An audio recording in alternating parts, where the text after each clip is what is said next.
Հոգևորականների կողքին, ովքեր մեջ ուժ կգցեն եւ բարձրաձայնեն բոլոր այն երևույթները, որը որ վարկաբեկում է մեր Սուրբ եկեղեցին։ Կներեք, բայց դուք իշխանությունն եք։ Ներողություն, ինչու պետք է մտնեք եկեղեցու ներքին գործերի մեջ։ Ներողություն, եկեք արդեն պայմանավորվեցինք։ Մեկ հոգի մեկ հարց է տալիս, որպեսզի բոլորը ես Պարոն որ ձեր գործընկերները դեմ չեն, ես եմ։ Մենք աշխարհում ենք, ամեն մեկը մեկ հարցեր հնչեցնում, որպեսզի բոլորիդ հարցերին կարողանան կարգալույց եղածի հետ կապված է, այսինքն կարգալույց եղածը չի կարող կարգալույց անել, Սանիկոս Փաշինյանը հայտարարել, որ այսպես բոլոր քվականները հերթով ասում են։ Եթե կարգալույց եղած է, ինչպես եք ընդունում, որ ինքն է օծել, հա? Եթե կարգալույց եղած է, ուրեմն օծումներ չպետք է ընդունենք, այս հարցը։ Այսինքն օծելուց կարգալույց չէ։ Տեսեք, այն երևույթը, որ Կտրիժ Ներսիսյանը ունի զավակ, իսկ մենք այդ հարցը բարձրացրել ենք եւ պատասխան չի ստացել, այդ օրվանից սկսած բոլոր մասնավորապես ես իմ համար եմ ասում, հավատավոր հայ առաքելական եկեղեցու հավատավոր ժողովրդի համար դադարել է լինել կաթողիկոս։ Այսինքն այդ պայից սկսած, այն ժամանակ որ օծել է իմ տրամաբանությամբ, ինքը նոր եք իմացել, որ զավակ ունի։ Ես իշխանությունը Նիկոլ Փաշինյանը կամ դուք նոր իմացել, որ զավակ ունի 7 տարի իշխանությունը բարձրաձայնել է հարցը բարձրաձայնել է այն ժամանակ, երբ որ հարկ է համարել, իսկ երբ է իմացել, դե ես չեմ։ Հարկ է համարել, երբ որ ձեր իշխանության ընդդիմադիր եղավ պարոն։ Ներողություն, մենք պայմանավորվել ենք, ձեր հարցը վերջացավ, լսում եմ հաջորդը։ Ասում եք, որ կարգալույց եղածը չի կարող կարգալույց անել։ Ո՞վ է կարգալույց արել։ Վեհապար Հայրապետին եւ արդյոք կա տեսլական հետագա գործունեության հետ կապված Վեհարանը վեհապարից ազատելու հետ կապված նաեւ ինչ որ մեխանիզմ արդյոք կառավարությունը մշակել է թե ով է լինելու եկեղեցու այն եկեղեցու աշխատանքները համակարգողը, որովհետեւ ըստ էության վեհապարը չի պատրաստվում հրաժարական տալ եւ միակ տարբերակը ո՞րն է դիտարկում այս պարագայում իշխանության կողմից։ Վարչապետը իր խոսքի ժամանակ ուղեցույց է տվել, թե ինչ տրամաբանության մեջ է դա տեսնում, իսկ ինչ վերաբերում է կարգալույց լինելու հետ կապված, տեսեք 2018 թվականին տեղ ունեցավ ոչ բռնի թավշյա հեղափոխությունը։ Ինչու դա տեղի ունեցավ, որովհետև հայ ժողովուրդը ոչ բռնի թավշյա հեղափոխություն այո։ Նորից Գյումրիում տեսանք իշխանության բողոքությունը։ Բայց խախտում եք մեր պայմանավորվածությունը ու ընդհատում եք ինձ ու իմ միտքը։ Ես հարց չեմ տալիս, ես պատասխանից հարց եք տալիս։ Դե ներողություն ձեզ ինչպես, հա։ Աննա ջան, ինչու եք անհարգալիություն նկատի։ Բա ասում եք դուք ինձ ընդհատում եք իմ միտքը։ Ինչպես շարունակեմ, եթե իմ միտքը ընդհատում եմ։ Եկեք լինենք իրար նկատմամբ հարգալից ու պայմանավորվեցինք, որ չենք ընդհատում։ Եթե կանգնել եմ հարցերին պատասխանեմ, չեմ խուսափում, բոլոր հարցերին պատրաստ եմ պատասխանել։ Բայց միտքս վերջացնեմ։ 2018 թվականին տեղ ունեցավ ոչ բռնի թավշյա հեղափոխությունը, որտեղ հայ ազգը, հայ ժողովուրդը ոտքի կանգնեց եւ մերժեց այն համակարգը, որը որ մինչեւ 2018 թվականը կար։ Եվ այսօրվա խոս բազմությունը ես իմ կնոջ հետ եմ ճիշտն ասած եկել, բայց խոսում է նրա մասին, որ կրկին անգամ հայ ժողովուրդը ոտքի է կանգնում, հավատավոր հայ առաքելական եկեղեցու հետևորդները ոտքի են կանգնում եւ այդ մեխանիզմով վստահ եմ, որ ժողովուրդը եթե ոտքի կանգնի, մեր հավատավոր ժողովուրդը ովքեր որ հայ առաքելական եկեղեցու հետևորդներ են, այդ ուժի դեմ ոչինչ չի կարող կանգնել։ Երբ օրեր առաջ հայտարարվեց, որ Ստեփան Ասատրյանը պատրաստվում է այսօր պատարագ կազմակերպել, դրանից հետո Մայրայթորը հայտարարություն տարածեց, որ պատարագը կանցկացվի Կմատուցի Տեր Սարգիսը։ Դրանից հետո հայտարարվեց նաև, որ բոլոր մեծ մասի հոգևորականներին հրավիրել են Արագածոտնի հոգևորականներին հրավիրել են քննչական կոմիտե։ Սա զուգադիպություն չեք համարում։ Ժողովուրդ, եկեք մեր պայմանավորվածությունը չփոխենք։ Ասեմ ինչ պայմանավորվածություն են ձեռք բերել, որ ամեն մի լրագրող մեկ հարցի տա եւ մեկը մյուսին հարցի։ Դուք չեք կարող լրացնել այլ մարդու հարցը։ Այո, եթե համաձայնություն չկա ու մենք չենք ես լսել եմ մեկ հարց պատասխանելով ձեր հարցին։ Տեսեք, քննչական գործողություններ են տեղի ունեցել եւ դրա մասին հաղորդագրություն է տարածվել։ Եվ ես այնքան եմ տեղակ, ինչքան որ դուք լրագրողները եւ հաղորդագրության մեջ ասվել է թե ինչի հետ է կապված։ Իսկ թե այդ ընթացքում ինչի հետ է համընկել, ես ճիշտ ասած այդ ժամանակագրությունները ոչ պահել եմ, ոչ գիտեմ, դրա համար չեմ կարող ասել, թե համընկումներ կա թե չկա։ Կարելի է պայմանավորվածությունից դուրս է, բայց չեմ կարող չասել, որ ասում եմ խոց բազմություն, բայց այստեղ բոլորը իշխանության մարդիկ կարող եք ասել, քանի լրագրող է այստեղ կանգնած։ Չեմ հաշվել, 10 հոգի։ Ես ուզում եմ, որ բոլորիս ունեն այլ հարցեր։ Դուք նորմալ եք համարում, ես հարցը ստամ, դուք նորմալ եք համարում, երբ որ մարդկանց քաղաքացիների տներում ժողովրդավարական երկում տեղադրվում են տեսանյութեր եւ առանց իրենց համաձայնության տեսախցիկներ եւ առանց իրենց համաձայնության այդ տեսախցիկները հանրայնացվում են եւ այդ մարդկանց շահավորվում են։ Ես լսեցի։ Գծականակ, որ նույնը նաեւ ձեզ հետ տեղի ունենա։ Լսեցի ձեր հարցը։ Նախ ես ոնց որ թե հասկացա, որ տեսանյութի մասին եք ասում, ես իմ սիրողական գնահատականով կարող եմ ասել, ինձ թվաց, որ դա բավականին հին վիդեո էր, ես ամենայն դեպս իմ կարծիքով ես տենց հասկացա, հնարավոր է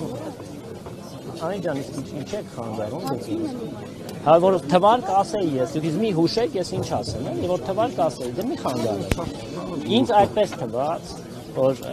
հին վիդեո է, բայց եւ այնպես ես բացառում եմ կառավարության իշխող թիմի մեր ուժային կառույցների կողմից, որ որևիցե միտեղ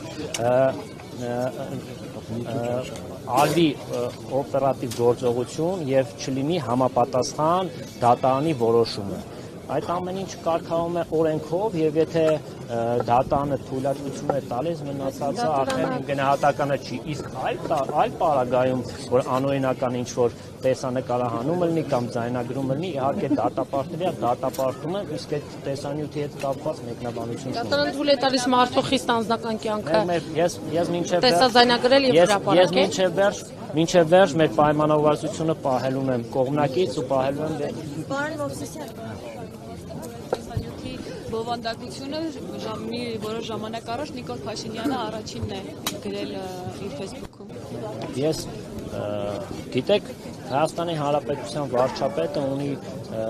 բազմաթիվ տեղեկատվություն եւ մի մասը տալիս են համապատասխան գերատեսչությունների պաշտոն է, իսկ մի մասն էլ որոշ դեպքերում նույնիսկ իզնից լավ մեր մարզում, մեր գյուղերում գիտի ինչա կատարում, որովհետեւ ակտիվ մեր ժողովուրդը նրան Facebook-յան էջով, նրա մեյլին տեղեկատվություններ են գրում եւ բավականին շատ ինֆորմացիա ունի եւ հիմնական մեծ մասն էլ ինֆորմացիայի մեր ժողովուրդն է նրան տալիս եւ լսեք ես հարցին եմ պատասխանում եւ չգիտեմ թե վարչապետի ինֆորմացիան որտեղից է եղել, բայց ես գիտեմ որ նրան ինֆորմացիաներ տեղեկատվություններ տվողներ շատ կան թե պետական կառույցից թե հենց մեր ժողովրդի մեջից։ Պարոն Մովսիսյան, ձեզ Իհարկե ոչ, ես արդեն ասեցի, ես կատարել եմ իմ ընտրությունը, իսկ իմ ընտրությունը դա ես որպես հայ առաքելական եկեղեցու հետևորդ կատարել եմ իմ ընտրությունը եւ գնալու եմ հայ առաքելական եկեղեցին ազատագրելու ճանապարհով եւ այսօր այստեղ եմ ոչ միայն Կիրակնորիա պատարագին, այլ նաեւ դիաջակցություն Տեր Արամին։ Իսկ մենք այս իշխանություններից երբ ենք մեր երկիրը ազատագրելու։ Ես չհասկացա ձեր հարցը, որտեղ երկուսին միաժամանակ եք խոսում։ Դուք հարց եք տվել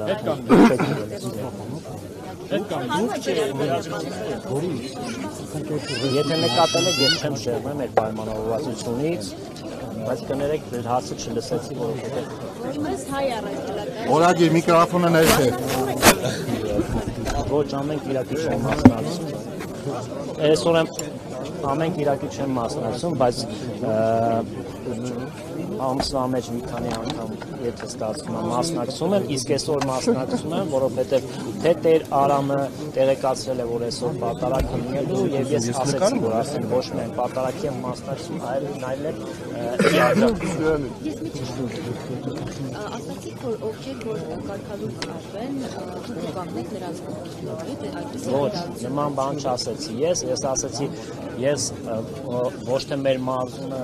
մեր Օհանավան գյուղում է, դրա համար եմ այսօր այստեղ, այլ Հայաստանի Հանրապետության ցանկացած կետում կլինեմ, եթե մեր հոգևորականները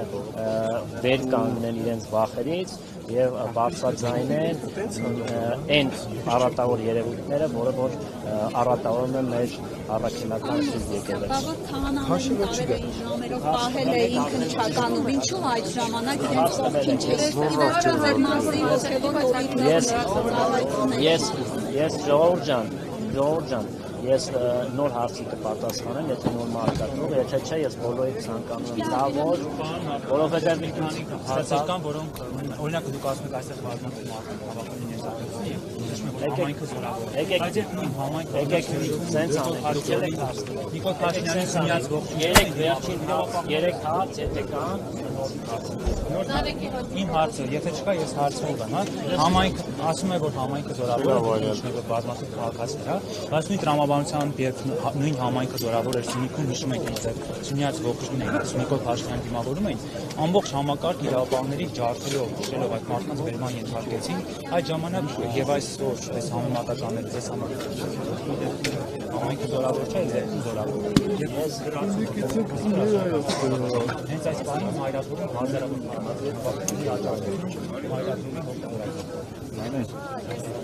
Երկու հարց եղավ կպատասխանեմ առաջին հարցին։ Սյունիքի դեպքերը ես շատ լավ հիշում եմ, ես ազգային ժողովի պատգամավոր եմ ժամանակ։ Սյունիքի դեպքերը կազմակերպ որոշ ծրիկաների կողմից կազմակերպված դեպքեր եւ այդ կազմակերպված սադրանքը պարզ դարձավ, հենց կոտրվեց այդ ամեն ինչը հենց այն ժամանակ, երբ որ բան վարչապետը գնաց եւ Սյունեքները շատ ջերմ ընդունեցին իրեն եւ այն մարդիկ ովքեր որ ողողի կազմակերպած սադրել էին չկարողացան կազմել այս նպատակին, նույնիսկ ես հիշում եմ ազգային ժողովը այն ժամանակ ես հարցազրույց եմ տվել եւ ասել եմ որ եթե ես էլ ցանկանայի այլ մարդ գալ մեր մարզ, կարող էի 4-5 հոգի, 6 հոգի կազմակերպեի եւ նման տգեղ չնայած դա իմ դաստիարակությունը թույլ չէր տա, բայց նման երևույթ կարելի է կազմակերպել եւ Սյունիքի մասով այդքանը կարող եմ ասել, իսկ հաջորդ հարցի հետ կապված արդեն երկրորդ հարցն